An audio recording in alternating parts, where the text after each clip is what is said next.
911, what is your emergency? I just killed my family with a knife. All of them, all three of them. What's your name? Michael Miller. This How- isn't a joke. I'm sorry? This isn't a joke. Okay. Please come out here right away because I am terrified. Okay, are you sure they're not breathing? My son was. Where's your wife at? They're all here in the kitchen. Are you sure that you did this and you're not dreaming? No, I'm positive. I'm positive. They are over there. They are dead. I'm not dreaming. Get someone over here. Okay, they're on the way. Mike, you need to stay on the phone with me, okay? Okay. I've got them on the way. Why would your family be up this early in the morning in the kitchen? Well, I work nights, and they woke up. I was threatening my wife with the knife, and my kids came out, and I killed my wife, and I killed both my kids. Okay, are you sure you're not dreaming, Michael? I am positive. I swear to God. This is real. Do you have any blood on your hands? Yeah, it's all over me. It's all over me. The call you just heard was made in the early hours of the morning on May 30th, 2009 in Glendale, Arizona. The panicked voice belonged to Michael Miller, a father, a husband, and now killer. At first glance, the Miller family didn't seem like anything out of the ordinary. They were a nuclear family, a husband, a wife, and 2 kids, a 10-year-old daughter and a 4-year-old son. The parents, Michael and Adriana, had been together for 11 years. They met in April of 1998, both working a closing shift at Wendy's. Michael got the courage to ask her out, and they'd been together ever since. They married in August of 1999. They had 2 beautiful children, a girl and a boy. Adriana was described as a loving wife who would have done anything for her family. And Michael, though he had a history of struggling with mental health issues such as schizophrenia and bipolar disorder, was known to friends and family as a devoted husband and father. So it came to a surprise to everyone when Michael turned himself in to the police, confessing that he had stabbed his wife and kids. Around 9:30 p.m., Michael got off work. He was 29 years old and he worked as a delivery pizza driver for Papa John's. Lately, though, he had trouble sleeping, likely because of medication he was taking due to his diagnosis of schizophrenia. His doctor had recently increased his dosage, and because of that, his doctor also prescribed him sleeping pills to help him with his sleep schedule. It wasn't uncommon for Michael to only sleep a couple hours a night. Often he'd be able to fall asleep, but he'd wake up a few hours later and ready and alert. So that night, when Michael returned home just before 10 p.m., he was wide awake. His children were getting ready for bed, so Michael and Adriana tucked them in. Michael recalls putting his son to bed and saying nightly prayers with him. Now, this wasn't actually the normal routine for their family, but Michael had said that those last couple weeks, he had been focusing on his personal faith and had started praying more regularly. He said that that night they prayed about what they were thankful for and that they would be safe. After the kids were in bed, he ate some food, took some medication, including the sleeping pill, and went to hang out with his wife in their bedroom. She was watching TV. Michael recalls that it was House Hunters. They watched TV for a while and still Michael wasn't tired, so they decided to smoke some. That helps a little and Michael starts to drift off. But just like he's experienced in the past, even though he falls asleep, he isn't able to stay asleep. He wakes up in a few hours. His wife is sleeping soundly next to him. Not wanting to wake her, he decides to go out to the living room and pass the time by surfing the internet. That night, he said he went on LimeWire and downloaded an Eminem song featuring Jay-Z, Renegade, which he then transferred to his MP3 player. It was then that Michael said his wife came into the kitchen and started to berate him for being awake. They got into an argument, shouting at each other. Neighbors said that they could hear yelling, and soon that yelling turned into screaming. Michael reached for a knife from a nearby holder and stabbed his wife. According to sources, he stabbed her like 4 or 5 times and punched her in the face. All the while, she was pleading with her husband to stop. With all the commotion, of course it woke the kids. The daughter came into the kitchen, seeing her mother bleeding and beaten on the ground, covered in her own blood, and her father standing over her with a knife sent this little girl into hysterics. She too begged Michael to stop, saying he was hurting her, and Michael did stop, but only after his wife was dead and he turned his attention to his 10-year-old daughter. Finally, as if it weren't bad enough already, the 4-year-old son came into the room. Reports say Michael stabbed his son 11 times. He punched him, he kicked him. In his own words, he had no mercy at all with him. After all the senseless violence and murder, Michael called 911 and turned himself in. And when the police arrived at the scene, it was just as Michael had described. His wife and his daughter were on the kitchen floor, and they were both dead. The son, however, was still breathing, though seriously injured. He was rushed off to a nearby hospital, and I'm thankful to report that he did survive. The police also found the weapon, the bloody kitchen knife, with Michael's fingerprints all over it. There were bloody footprints all around the house, some leading to the bedroom, and police found Michael just standing there, only in his underwear. His bare feet were covered in blood. Michael was taken into custody where police could begin their investigation and figure out what exactly happened and why. Michael enters the room still only in his underwear. While he waits to be questioned, he's given a blanket to wrap himself. He sits and waits alone all the while he talks to himself, or to God. This footage is just the beginning of Michael and his tangled relationship he has with his religious beliefs. Detective McMillan enters and, seeing that Michael doesn't seem to be aggressive or exhibiting threatening behavior, decides to uncuff him. Michael is read his rights. He says he understands, and they begin the interview. The detective starts off by learning about Michael's life. That's when Michael shares about how he and Adriana first met. It's strange because Michael keeps referring to his wife in the present tense. They go on to talk about what it was like starting a family together. Adriana's first pregnancy is pretty standard. Michael jokes that she had gained a lot of weight, but nothing out of the ordinary happened that he could remember. During her second pregnancy, Michael admitted that they had smoked weed. The investigator takes this opportunity to ask Michael about his history with drugs. He says that he's done cocaine once before, but hasn't done it since. He only smokes, and that night he'd also taken sleeping pills as well as a schizophrenia medication. This is when the detective learns about Michael's history of mental health. He presses Michael about his medication, and Michael says he's been a patient at a county-funded psychiatric unit since 2004. And before that, he had been seeing a different doctor regarding his mental health in 2003. But it all started with his first hospitalization in November of 2003 when he got sick. During that time, Michael was first diagnosed with schizophrenia and began seeing a doctor. Michael said it began when he started getting paranoid. He thought he was being followed by cars, by strangers on the street. Michael was convinced that he was being watched.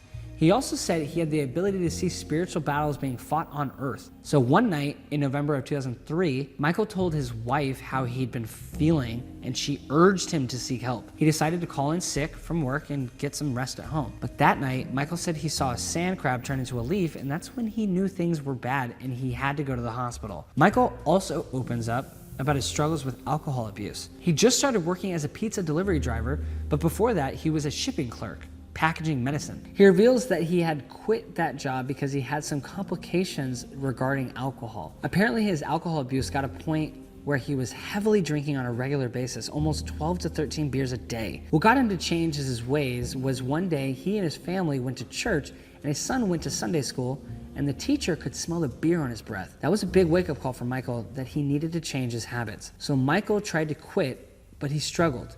He even attempted suicide the year prior, resulting in yet another hospitalization. Since then, Michael said he'd been taking medications, staying sober, and dealing with his sleeping habits. He insists he's fine now, which of course Detective McMillan doesn't buy. Detective McMillan cuts to the chase. He asks point blank, what did Michael do? And Michael proffers up his confession easily and willingly, just like he did on the 911 call. He asked Michael if anything had happened right before he got into the fight with his wife. Had she shoved him or slapped him? Even unintentionally, he thought maybe something Adriana did could have possibly triggered an aggressive response from Michael. It's not that if she had, it would have warranted Michael's action, but Detective McMillan was having a hard time wrapping his head around the fact that absolutely nothing but Michael's own will would have caused him to do what he did, especially since Michael seemed like he regretted his actions. But Michael said no. She was just frustrated that he was awake, but she didn't get physically aggressive with him. He also kept insisting that it felt like he wasn't in control, that he was in a bad dream, and that he was watching it happen, but it didn't feel like he was doing it himself. In his own words, he said, I felt like I was being possessed. He said he knew what he did was wrong, but at the moment he wanted his family to die. Now though, he said he was filled with fear and regret, no residual feeling of ill will. He said he hoped that they were alive and well and that he loves them. Detective McMillan doesn't sugarcoat it. He tells Michael that his wife and daughter are dead, that his son is in the hospital being treated for severe injuries, and those injuries are because of him. But Michael simply responds he thinks that the detective was lying. When Michael was hanging out with his wife later, Michael said he wanted to have sex, but Adriana said she didn't want to. The investigator asked if that upset Michael, but he said no, that he'd been married 11 years and she'd turned him down hundreds of times. After that though, he said he was so confused about how he could be so in love with her, yet the next moment he was stabbing her multiple times. Later, Detective McMillan asked if Michael did anything else on the computer besides download music. And Michael brought up that he frequently watched porn, but that he wasn't that night. Then he immediately said that actually he was. The investigator starts thinking that maybe that's what she was so mad about, and that's why they had a screaming match. But Michael says he hid it from her, so she didn't know. He just says his wife was upset and yelling at him. This time though, he adds that he was listening to music at the time on his MP3 player. Michael said he started meditating in his mind. He goes on and on that God married Satan and had Jesus as their son, and that he was enveloped by Satan. His ramblings made no sense at all to the detectives. Michael said that he was still listening to music when he was stabbing his family. What's even more disturbing is apparently when he was stabbing his wife and daughter, he was listening to the track Kim by Eminem. The lyrics to the song are horrifyingly fitting given what he was doing at the time. That's when he said something snapped. He had no control and his wife became a demon. He grabbed a knife from the kitchen and then stabbed his wife and killed her. He first stabbed her in the chest, then kicked her so hard she fell to the ground. When she went down, that's when Michael took the opportunity to stab her again several times. All the while, she begged for him to stop. And in the interrogation footage, he still says, "I never want to see her like that again." It's like he doesn't understand that she's gone, and it's because of him. The detective noticed that Michael's hand had a bandage on it, and he learned that Michael had been stabbed in a struggle with his wife before she died. Apparently, when Michael threatened her with the knife, she panicked and tried to grab it from him, but Michael pulled it away, injuring himself in the process. Michael said after that he went into a blind rage. He said it felt like out of nowhere, the daughter appeared, like God put her there. And he got scared. He says he thought there was a spell on the house and that Satan would keep everyone asleep while he murdered his wife. So he was surprised to see his daughter come into the kitchen. He said he knew he was going to kill his wife, but didn't anticipate hurting his kids. As Michael walked towards her with the knife in hand and she started freaking out. Like her mom, this little girl started pleading for him to stop and leave her alone. And you know what Michael's response was to his daughter's terrified pleas? He said, "She's not going to hear you. You're all by yourself." Then he grabbed his daughter by her hair and sunk the knife right into her heart. And after that, he said he stabbed her in the arm or the stomach. He couldn't remember. And he again told Detective McMillan that he hoped that she was okay. But again, there's a shift within Michael, and he immediately says, "She's dead." He says he remembers that she was purple-faced, and it's like he realized what he's done. Yet again, but for the first time. Michael said God spoke to him while he committed his crimes too. He said God told him to kill them like they killed Christ, to destroy them, and that they were nothing. Finally, Michael talks about his last victim, his 4-year-old son. Again, he says he was ruthless when he attacked his son. Worse than how he treated his wife and daughter, which is difficult to even fathom. When the detective asked why, Michael said it was because the devil had him and he wasn't really him or his choice. He was being told what to do from God and from the devil. The officer asked Michael how many times he thought he had stabbed his son, and Michael says he stabbed him the most, but no more than 4 or 5 times. When the officer reveals that it was in fact 11 times, this sends Michael into a frenzy. But Michael said his son just wouldn't die, no matter how many times he stabbed him. After he was done with his family, he then walked through the blood of his wife and kids and went to his room to pray to Jesus and thank him for what he did. He said he prayed for about 6 minutes after he rolled his and called 911. Suddenly, Michael notices the dried blood on his feet. He starts showing a lot of concern that he'll stain his carpet, but he can't fathom that there's all that blood because he killed his family. The investigator asked if Michael thinks that what he did was wrong. Of course, with all this mention of God and Satan, Detective McMillan is wondering why would they want Michael Miller to do those things to his family. Michael said Jesus used him to stab his family and kill them in order to bring them back to the newness of life. He kept saying over and over that it was his calling to be a servant to God, and that though he was new to this role, God had something magnificent planned for him. But the detective keeps his cool and asks what Michael meant by newness of life. Michael explained that his family had died because of their trespasses, and that by killing them, they were able to meet God and go to heaven. Again, Michael asks calmly if his family's okay. Detective McMillan again says his son is alive but in critical condition, and his wife and daughter are dead. Michael still seems unfazed. He simply says that God will bring them back. The detective goes on to say that Michael left the knife in his son's shoulder. He asks him why. Michael says he left it there because he was scared and he ran back to his room to pray. There's another shift in Michael, and it seems like things finally sink in. What he did, why he's in that room talking to a detective, what will happen? Michael asks how long he's going to be in prison for. The investigator says he doesn't know, but he explains what's going to happen next. The police have a warrant and are going to collect samples from Michael. The blood on him, his cuts, his DNA, even his underwear. They're also going to take photographs of everything. Michael seems to be cooperative through all of this. The officer says they're going to search his place. He gives Michael a copy of the search warrant. Michael seems cognizant of all these things. He reads the search warrant, comprehends what it all means, and he even signs it. And in December of 2009, Michael was found guilty for 2 counts of first-degree murder and 1 count of attempt to commit murder in the first degree. He received a life sentence for each count of murder with no possibility of parole, and an additional 99 years for the attempt to commit murder on his son.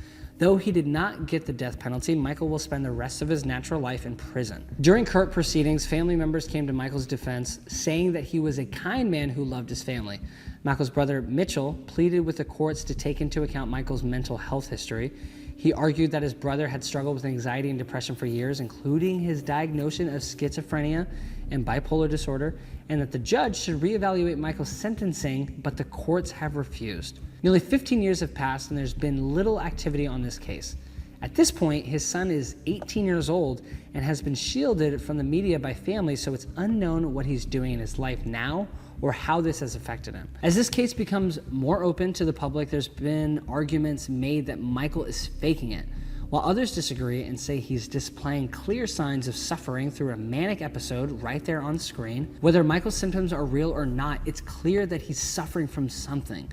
It takes a disturbed person, an extremely disturbed person, to do that to their own family. However, the courts did look at his medical history, and there were diagnoses from doctors that identified many of Michael's behaviors as schizophrenic and bipolar. Now, one of the saddest parts about this case is that based on research, it doesn't seem like it was a secret that Michael had been experiencing mental health problems. However, it looks like it wasn't getting properly treated. Could it truly be that a minor dosage adjustment in his medication could have been one of the factors in all of this? Michael even said that a few days prior, his doctor had changed his prescription. There's definitely many other factors that can play into determining a person's risk for violence. That includes substance use, which we know Michael had a history with alcohol abuse and he smoked that night. So there's no real way of knowing for sure if mental health issues were the direct cause of his actions, but I can't help but think about the what ifs.